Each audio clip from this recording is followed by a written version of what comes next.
Hello everyone, कैसे हैं आप लोग। तो आज हम डिस्कस करेंगे, रिसेंटली आईएमएफ ने एक रिपोर्ट पब्लिश की थी। तो उसमें कहा गया था कि भारत जो है आने वाले 5 सालों में जो ग्लोबल इकोनॉमिक ग्रोथ है तो उसमें लगभग 18% का कंट्रीब्यूशन जो है प्रोवाइड करेगी। तो मेनली यहाँ पे देखिए क्या कॉन्टेक्स्ट है, यहाँ पे उसको डिटेल में डिस्कस करेंगे। कौन सी फैक्टर्स है जिसके वजह से भारत की इकोनॉमी जो है रेज हो सकती है यहाँ पे, और मेनली इसके जो चैलेंजेस हैं उसको डिटेल में डिस्कस करेंगे और इसके कुछ वे फॉरवर्ड भी डिस्कस करेंगे। तो आपके देखिए GS 3 पेपर में जो Indian economy point of view के हिसाब से बहुत ही इंपॉर्टेंट वीडियो होने वाली है। तो इस वीडियो को अंत तक बिल्कुल देखते रहिएगा। और इससे पहले अगर आप लोगों ने हमारे चैनल को अब तक सब्सक्राइब नहीं किया है तो इसको प्लीज़ सब्सक्राइब कर लीजिए, ताकि आने वाले ऐसे ही वीडियोज़ के नोटिफिकेशन इसी तरह आपको मिलते रहे। तो चलिए आज का वीडियो शुरू करते हैं। तो recently international monetary fund IMF जिसको बोला जाता है, तो उन्होंने एक रिपोर्ट पब्लिश की है।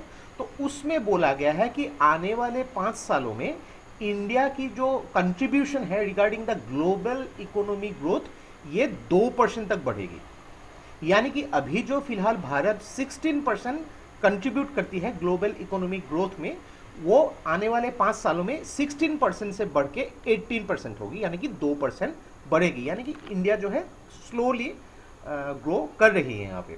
तो देखिए यहाँ पे जो IMF की जो एशिया पैसिफिक डिपार्टमेंट के जो डायरेक्टर है कृष्णा श्रीनिवासन, तो उन्होंने यहाँ पे कहा है कि इंडिया और चाइना तो ये पूरे दुनिया के अभी फिलहाल जो 2023 और 2024 पूरे दुनिया के लगभग हाफ जो है ग्रोथ दोनों ही इंडिया और चाइना शेयर करती है। फिलहाल भारत के जो शेयर है 16% और बाकी के जो चाइना का शेयर है, तो 50% में से अगर मान लीजिए कि 16% भारत शेयर करता है, तो जो है बाकी के लगभग 34%, यानी हमने से 2 गुना से ज़्यादा जो है चाइना अभी शेयर कर रही है फिलहाल। और ये जो है इंडिया का आने वाले 5 सालों में 16% से बढ़ के 18% हो जाएगी। तो डिस्कस करते हैं यहाँ पे कौन सी फैक्टर्स है।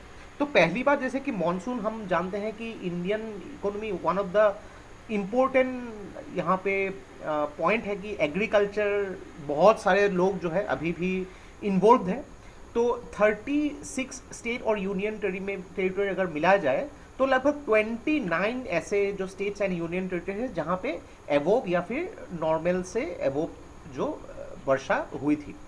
नेक्स्ट अगर बात करेंगे कैपिटल एक्सपेंडिचर, तो आपने देखो ना डेफिनेटली पढ़ा होगा जो रेवेन्यू एक्सपेंडिचर, कैपिटल एक्सपेंडिचर। तो यहाँ पे कैपिटल एक्सपेंडिचर को बढ़ाने में बहुत जोर दिया जाता है। तो बजट का अगर देखा जाए स्टेट्स में से जितने भी स्टेट्स के एवरेज निकाला जाए तो 25% जो है फोकस किया जाता है कैपिटल एक्सपेंडिचर के सारे स्टेट्स के अगर बजट के एवरेज यहाँ पे निकाला जाए। और सेंटर जो है अपने यूनियन बजट में लगभग 37% जो है फोकस करती है कैपिटल एक्सपेंडिचर को बढ़ाने के लिए। तो ये कैपिटल एक्सपेंडिचर जितनी बढ़ेगी उतने ही जॉब्स की पॉसिबिलिटी निकल के आएगी। नेक्स्ट अगर बात करेंगे नए कंपनी के रजिस्ट्रेशन, तो अगर देखा जाए 2023 में लगभग इन एन एवरेज जो है कंपनीज की रजिस्ट्रेशन हर दिन होती है, ये 58% इंक्रीज है। यानी कि 2018-19 में ये हर दिन 395 हुआ करती थी।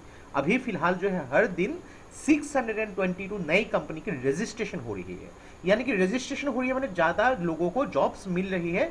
जितना ज़्यादा लोगों को जॉब्स मिलेगी उतनी ही ज़्यादा इकोनॉमिक साइकिल और भी स्ट्रांग होगा। नेक्स्ट अगर बात करेंगे क्रेडिट ग्रोथ, तो यहाँ पे शेड्यूल्ड कमर्शियल बैंक्स जो है ये अपनी क्रेडिट ग्रोथ बढ़ा रही है, यानी कि ज़्यादा से ज़्यादा लोगों को यहाँ पे क्रेडिट दे रही है। लेकिन इसमें एक चीज़ देखिए, NPA का क्राइसिस एक बहुत ही इम्पोर्टेंट एक चैलेंजेस भी है यहाँ पे।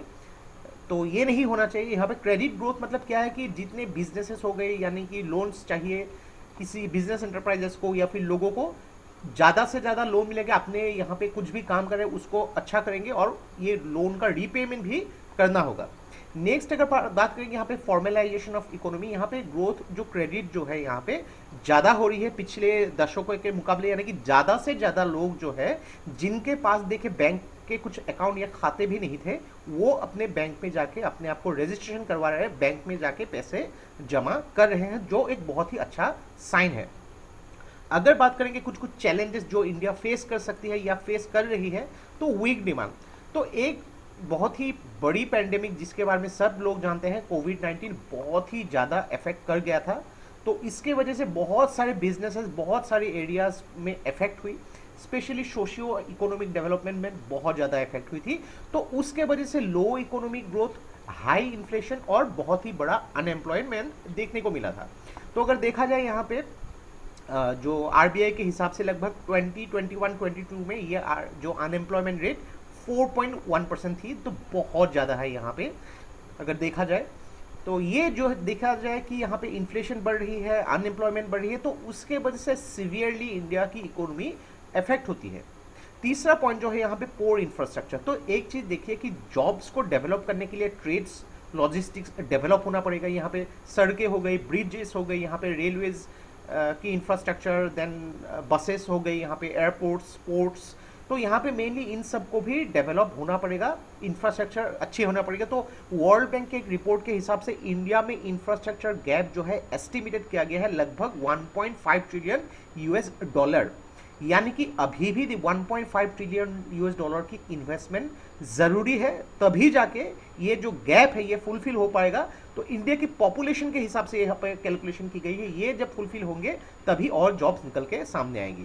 नेक्स्ट अगर बात करेंगे बैलेंस ऑफ पेमेंट जो डिटोरिएट हो गया है यहाँ पे, यानी कि भारत जो है बहुत ज़्यादा इंपोर्ट करता है एक्सपोर्ट करने के मुकाबले। ज़्यादातर ऑयल हम लोग बहुत ज़्यादा इंपोर्ट कर रहे हैं फिलहाल, लेकिन अगर देखा जाए थोड़ा सा यहाँ पे एक्सपोर्ट और इंपोर्ट भी डिक्रीज हुई है। लगभग एक्सपोर्ट डिक्रीज हुई है 6.59% और इंपोर्ट डिक्रीज हुई है 3.63%। लेकिन एक चीज़ देखिए यहाँ पे, इंपोर्ट या फिर एक्सपोर्ट दोनों को ही डिक्रीज करना सॉल्यूशन नहीं है, क्योंकि देखिए अगर जो भी चीज़ ज़रूरी है उसको अगर कम कर दिया गया तो डेवलपमेंट में इफेक्ट पड़ेगा। एक चीज़ होनी चाहिए कि एक्सपोर्ट को बढ़ाना चाहिए और इंपोर्ट को कम करने की कोशिश करनी चाहिए। तो उसके लिए भी अलग अलग प्रोविजंस आती है यहाँ पे। नेक्स्ट अगर बात करेंगे जियोपॉलिटिकल टेंशंस, तो जियोपॉलिटिकल टेंशंस जो है बहुत ही ज़्यादा अफेक्ट करती है किसी भी देश के इकोनॉमी में। तो अगर भारत के हिसाब से अगर देखा जाए, चाइना के साथ बहुत ज़्यादा इफेक्ट हो रही है, जिसके वजह से दोनों ही देशों के ट्रेड में इफेक्ट हो रही है। नेक्स्ट अगर बात करें कुछ वे फॉरवर्ड, तो यहाँ पे प्राइवेट इन्वेस्टमेंट को बूस्ट करना जरूरी है, ईज ऑफ डूइंग बिजनेस हो। तो ये सब जो है इसको जो नॉर्मल प्रोसेसेस है, ट्रेडिशनल प्रोसेस से आगे बढ़ के डिजिटलाइज करना होगा, ताकि प्राइवेट इन्वेस्टमेंट ज़्यादा से ज़्यादा हो सके, ज़्यादा से ज़्यादा लोगों को जॉब्स मिल सके। नेक्स्ट अगर बात करेंगे कॉम्पिटिटिवनेस, तो यहाँ पे पीएलआई हो गई, यहाँ पे अलग अलग स्कीम्स गवर्नमेंट ने निकाली है ताकि ज़्यादा से ज़्यादा जो स्टार्टअप्स आगे बढ़ के आए उनके बीच में एक कंपटीशन हो, स्टेट्स के बीच में एक कम्पिटिटिव माइंड हो सके, जिसके वजह से लोग जो है ज़्यादा लोगों को जॉब्स वगैरह मिल सके। नेक्स्ट अगर बात करेंगे ग्रीन ग्रोथ, तो ग्रीन ग्रोथ के लिए डेफिनेटली यहाँ पे सस्टेनेबल इकोनॉमिक ग्रोथ के बारे में हमेशा मैं बात करता रहता हूँ यहाँ पे, कि देखिए जितना हम लोग ऑयल इंपोर्ट करते हैं उसको रिप्लेस करना होगा फ्रॉम द ग्रीन फ्यूल, जो कुछ भी जो पर्यावरण को क्षति ना पहुंचा सके। और ये जो ग्रीन ग्रोथ के लिए यहाँ पे डेफिनेटली रिन्यूएबल एनर्जी सोर्सेज को प्रमोट करना होगा, उसके लिए बहुत सारी इन्वेस्टमेंट भी जरूरत है। तो ग्रीन ग्रोथ देखिए आज की इन्वेस्टमेंट आने वाले टाइम में एक सस्टेनेबल ग्रोथ देखने को मिल सकता है। नेक्स्ट अगर बात करेंगे स्टेबिलिटी इन द इकोनॉमी, इसके देखिए अलग अलग डायमेंशन है। एक जो हो गई पैंडेमिक की अगर बात करेंगे, डेफिनेटली आप लोग जानते हैं कि पैंडेमिक की वजह से कितनी ज़्यादा प्रॉब्लम्स हो गई थी। नेक्स्ट अगर बात करेंगे जियोपॉलिटिकल टेंशंस, जियोपॉलिटिकल टेंशन की वजह से भी उसका इफेक्ट हो सकता है। अगर बात करेंगे दूसरे देशों के अगर वार्स से रिलेटेड इश्यूज, चाहे वो रशिया यूक्रेन हो, पैलेस्टाइन और इजराइल से रिलेटेड हो गई यहाँ पे, या फिर जो इंटरनेशनल रिलेशन कैसी होती है एक दूसरे देशों के साथ, इन्फ्लेशन अगर बात करेंगे यहाँ पे, तो अलग अलग इसके डायमेंशंस हैं। इन डायमेंशन को जब एक साथ देखा जाए तभी जाके इकोनॉमी में एक स्टेबिलिटी आएगी और तभी जाके इकोनॉमी एक देश का ग्रो कर पाएगा। किसी भी देश का अगर आप देखेंगे जो जिसकी इकोनॉमी काफ़ी टाइम से अच्छा ग्रो कर रहा है, तो ये सब जो प्रॉब्लम्स है वो डेफिनेटली जूझ के विक्ट्री हासिल कर रहे हैं, तभी जाके स्टेबली एक देश की इकोनॉमी ग्रो करेगी। तो ये था हम लोग का complete analysis regarding the IMF report, जिन्होंने कहा है कि आने वाले 5 सालों में भारत की जो ग्लोबल इकोनॉमी कंट्रीब्यूशन 2% तक बढ़ के 18% तक हो जाएगी। तो देखिए ऐसे पॉइंट्स, ऐसे टॉपिक्स की अलग अलग डायमेंशन से आपको प्रश्न पूछा जा सकता है, चाहे वो प्रीलिम्स में हो या फिर मेंस में हो, लेकिन ऐसे टॉपिक बहुत ही ज़्यादा इम्पोर्टेंट है। आप ऐसे टॉपिक के जो डेटाज हो गई या फिर कॉन्सेप्ट अलग अलग सब्जेक्ट्स में भी यूज़ कर सकते हैं। तो आशा करते हैं इस वीडियो से आपको बहुत कुछ चीज़ें सीखने को मिला होगा, और ये वीडियो अगर आप लोगों को अच्छा लगे इसको प्लीज़ लाइक कीजिए, इसको सब्सक्राइब कीजिए, इसको शेयर कर दीजिए। तो आज के लिए बस इतना ही। देखते रहिए Study Rise, take care, thank you and Jai Hind.